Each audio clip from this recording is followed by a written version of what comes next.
Stories. आप भला तो जग भला। सनशाइन कॉलोनी में एक कैफे होता है जिसका नाम द कॉफी हाउस होता है।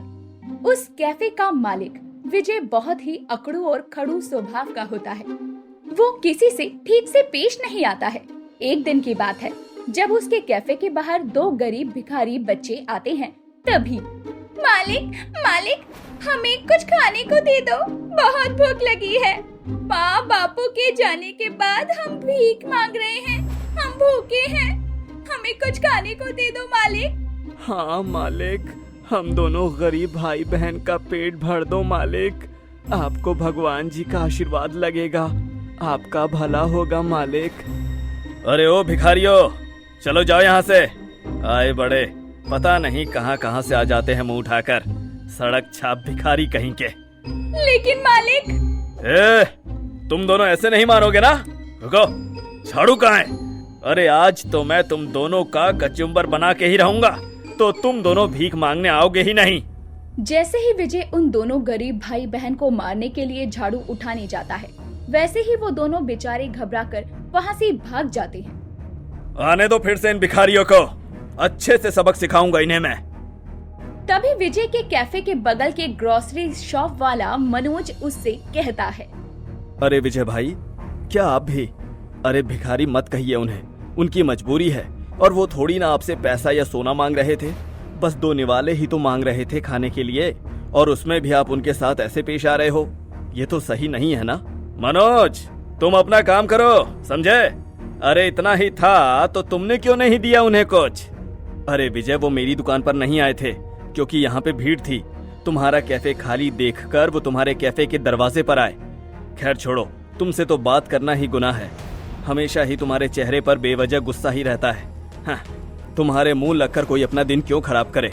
अरे भाई, तो क्यों लगते हो मेरे मुंह? जाओ ना, जाओ अपना काम करो, बेवकूफ कहीं के। विजय का स्वभाव बहुत ही बुरा होता है। वो किसी पर दया नहीं करता है और हमेशा सबसे गुस्से से बात करता रहता है। विजय के चले जाने के बाद मनोज अपनी दुकान से कुछ खाने पीने की चीजें ले जाकर वहीं पास में छुपकर बैठे उन दो गरीब बच्चों को देता है।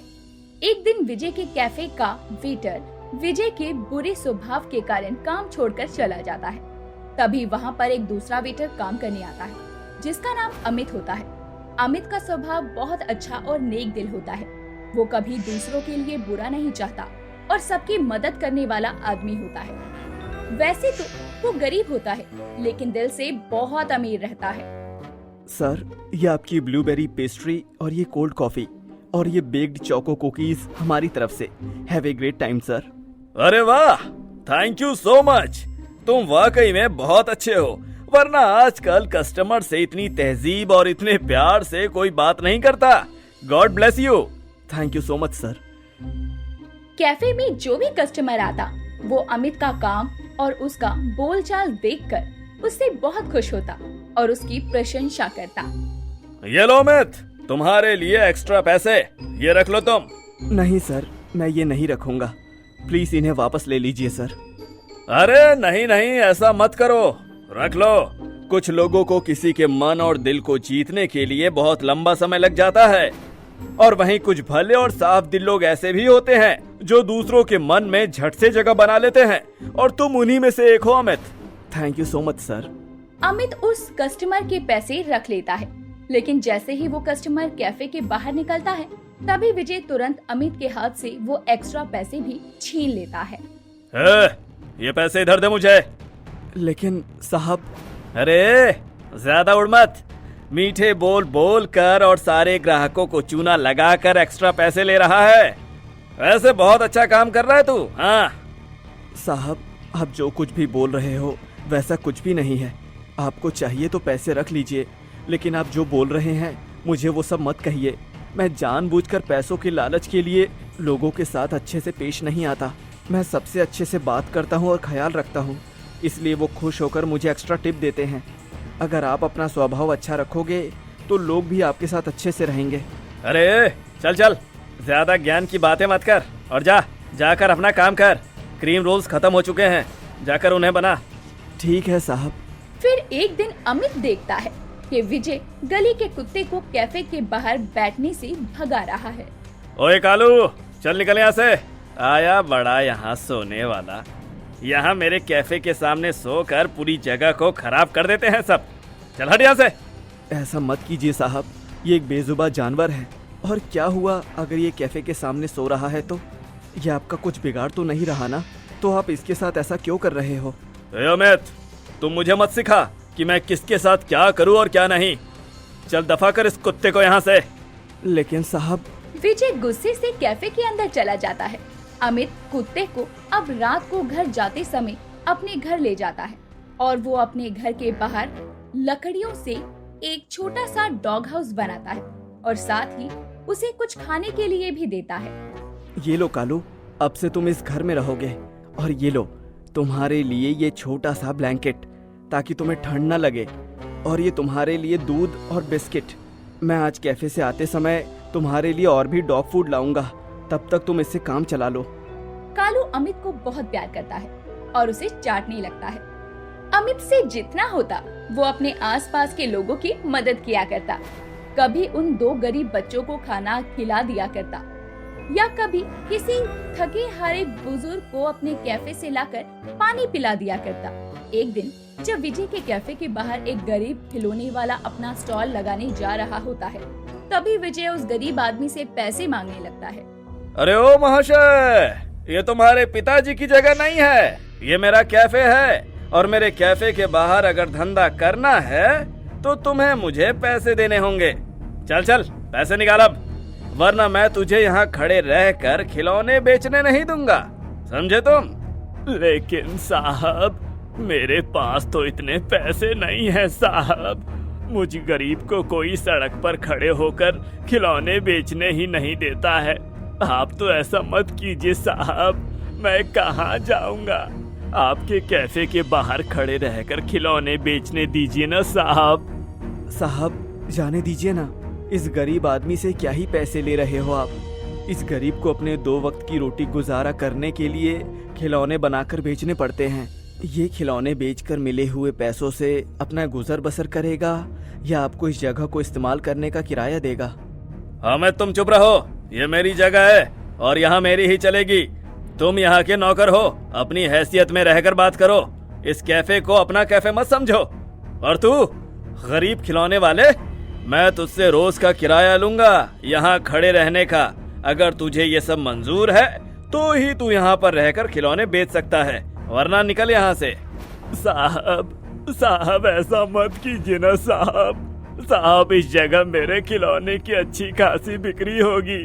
कॉलोनी में और कोई ऐसी जगह नहीं है साहब, मुझे यहाँ पर खिलौने बेचने दीजिए ना साहब, मैं आपसे विनती करता हूँ। अरे तुझे एक बार में कही हुई बात समझ में नहीं आती क्या? चल निकल यहाँ से। विजय उस गरीब खिलौने वाले को वहाँ से भगा देता है और ये सब देखकर अमित को बहुत बुरा लगता है। कैफे से काम खत्म करके शाम को अमित उस गरीब खिलौने वाले के पास जाता है। ये लो, ये कुछ पैसे रख लो। लेकिन भाई साहब, आप तो वो कैफे में। हाँ मैं वही हूँ। आज साहब ने तुम्हें वहाँ खड़े रहने से मना कर दिया। तुम चिंता मत करो, फिलहाल ये पैसे रख लो, मेरे पास एक्स्ट्रा रखे हुए थे। और हाँ, ये कार्ड रखो, ये फूलों की दुकान है, उसका पता इस कार्ड पर लिखा है। मेरा दोस्त वहाँ काम करता है, उसके मालिक अच्छे हैं, इसलिए तुम उनकी दुकान के बाहर जाकर अपने खिलौने बेच सकते हो। वो तुमसे कोई किराया नहीं लेंगे, वहाँ तुम्हारी अच्छी खासी बिक्री भी हो जाएगी। अरे वाह, धन्यवाद भाई साहब, आपका बहुत बहुत धन्यवाद। मैं हमेशा आपका आभारी रहूंगा। अरे कोई बात नहीं, कभी भी किसी चीज की जरूरत पड़े तो मुझसे मिलने आ जाना, ठीक है? हाँ भाई साहब, जरूर। अमित उस गरीब आदमी की मदद करके चला जाता है। फिर अगले दिन बगल के ग्रोसरी शॉप वाले मनोज की दुकान पर काम करने वाला आदमी छुट्टी पर होता है, इसीलिए ट्रक में आया हुआ सारा वजनदार माल उससे अकेले उठाया नहीं जाता है और इसीलिए अमित उसकी मदद करता है। वो उस वजनदार भारी भरकम सामान को ट्रक से निकालकर दुकान में रखवाता है। तुम्हारा बहुत बहुत धन्यवाद अमित, तुम वाकई में एक बहुत ही अच्छे दिल वाले आदमी हो, हर किसी की मदद के लिए फौरन हाजिर रहते हो। मनोज साहब, ये सब मैं बस इंसानियत के नाते कर रहा हूँ, क्योंकि मेरी माँ कहा करती थी इंसानियत से बड़ा धर्म और अपने अच्छे कर्म से बड़ा इस दुनिया में कुछ भी नहीं होता है। हाँ अमित, बिल्कुल सही कहती थी तुम्हारी माताजी। तुम जैसे लोग आजकल के जमाने में बहुत कम होते हैं और इसलिए तुम्हारी ये अच्छाई तुम्हें खास और औरों से अलग बनाती है। शुक्रिया मनोज साहब। मनोज और अमित की ये सारी बातें सुनकर विजय को बहुत गुस्सा आता है। जब अमित कैफे के अंदर आता है तभी विजय उसे डांट लगाता है। क्यों, बहुत मदद करने लगे हो तुम सबकी? हाँ? एक काम करो ना, जाओ जाकर उस मनोज की दुकान में ही काम करो ना। मेरे कैफे में क्यों काम कर रहे हो? लेकिन साहब, मैंने तो बस थोड़ा सा सामान उठाकर अंदर रखा था। इतना भी क्या कर दिया मैंने जो आप मुझे इस तरह से बोल रहे हो? साहब, आप सबके लिए मन में इतनी खटास क्यों रखते हो? आप सबके साथ अच्छे से, खुले दिल से और प्यार से क्यों नहीं पेश आते हो? अरे क्योंकि मैं जानता हूँ ये सब लोग एक नंबर के धोखेबाज और फरेबी होते हैं। कोई किसी का नहीं होता है इस निर्दयी दुनिया में। नहीं साहब, अगर आप भी सबका भला चाहोगे तभी तो लोग भी बदले में आपका भी भला चाहेंगे। लेकिन अगर आप सबके प्रति अपने मन में खटास रखोगे तो कोई क्यों आपके प्रति अपने मन में मिठास रखेगा? आपको ये समझना चाहिए, आप भला तो जग भला। अगर आप ही बुरे हो जाओगे तो जग भी आपके साथ बुरी तरह से पेश आएगा ना। अरे भाई, ज्ञान के मोती बटोरना भी कोई तुझसे सीखे। अरे अगर तुझे ज्ञान और भाषण देने का इतना ही शौक और तजुर्बा है तो जाना, जाकर दूसरे के यहाँ काम कर, भाषण दे। अरे यहाँ क्यों खड़ा है? विजय अपनी हरकतों से बिल्कुल भी बाज नहीं आता और उल्टा समय के साथ साथ अब उसकी बुरी हरकतें और ज्यादा बढ़ जाती है। वो और भी ज्यादा निर्दयी होता जाता है। एक दिन अचानक से सिलेंडर लीक होने के कारण कैफे में आग लग जाती है और तभी आस पड़ोस के सभी लोग आकर अमित की जान बचाते हैं और अमित विजय की जान बचाता है। अरे बचाओ, बचाओ। साहब, आप घबराइए मत, मैं आपको बचा लूंगा। अमित जैसे तैसे विजय को बचा लेता है और तुरंत आसपास के लोग पानी की टंकी लाकर उस कैफे में लगी हुई आग को बुझा देते हैं। तभी उस पल में विजय देखता है कि जितने भी लोगों को उसने बुरी तरह से ट्रीट किया वो सभी अमित के पास उसकी देख रेख कर रहे हैं और उसके पास खड़े हैं। वहीं वो अकेला यहाँ दर्द से तड़पता है। खिलौने वाला, मनोज, वो दोनों गरीब भाई बहन सभी अमित को बचाने आते हैं। फिर बाद में जब सब ठीक हो जाता है तब विजय अमित से कहता है, अमित, मुझे माफ कर दो यार, देर से ही सही, लेकिन मुझे अब सब समझ में आ चुका है। उस दिन जब कैफे में आग लगी तभी मैंने देखा कि जिन जिन लोगों का तुमने भला किया वो सब तुम्हें बचाने आए, लेकिन मैं वहाँ अकेला पड़ा रहा क्योंकि मैं तो हमेशा से बुरा रहा हूँ ना, और मैंने सबका बुरा ही किया है। तुम सही कहते हो अमित, आप भला तो जग भला, और अगर आप दूसरों का भला चाहोगे, दूसरों के साथ प्यार और स्नेह से पेश आओगे, तभी वो लोग भी आपके साथ ठीक उसी तरह से पेश आएंगे। लेकिन अगर आप बुरे बनोगे तो आपके साथ भी बुरा ही होने वाला है। देखिए विजय, मुझे खुशी है कि आपको ये बात समझ में आ गई। हाँ अमित, लेकिन आज के बाद मैं कभी दूसरों के साथ बुरी तरह से पेश नहीं आऊंगा और हर एक का भला करूंगा। ये मेरा किसी और से नहीं बल्कि अपने आप से वादा है।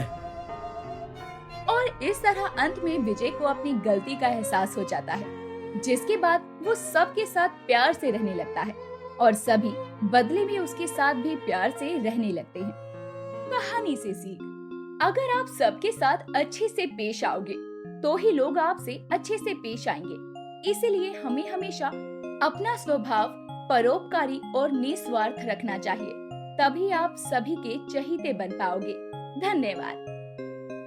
आपको हमारी कहानी कैसी लगी हमें कमेंट करके जरूर बताएं। और साथ में अपने सभी दोस्तों को भी ये लिंक शेयर कर दीजिए ताकि वो भी इस कहानी से कुछ अच्छा सीख सकें। और हाँ, जिन्होंने अब तक हमारे टैब स्टोरीज चैनल को सब्सक्राइब नहीं किया है वो जल्दी से सब्सक्राइब कर लीजिए और बेल आइकन दबा के नोटिफिकेशन भी ऑन कर लीजिए ताकि हमारी अगली नई कहानी आपको सबसे पहले मिले।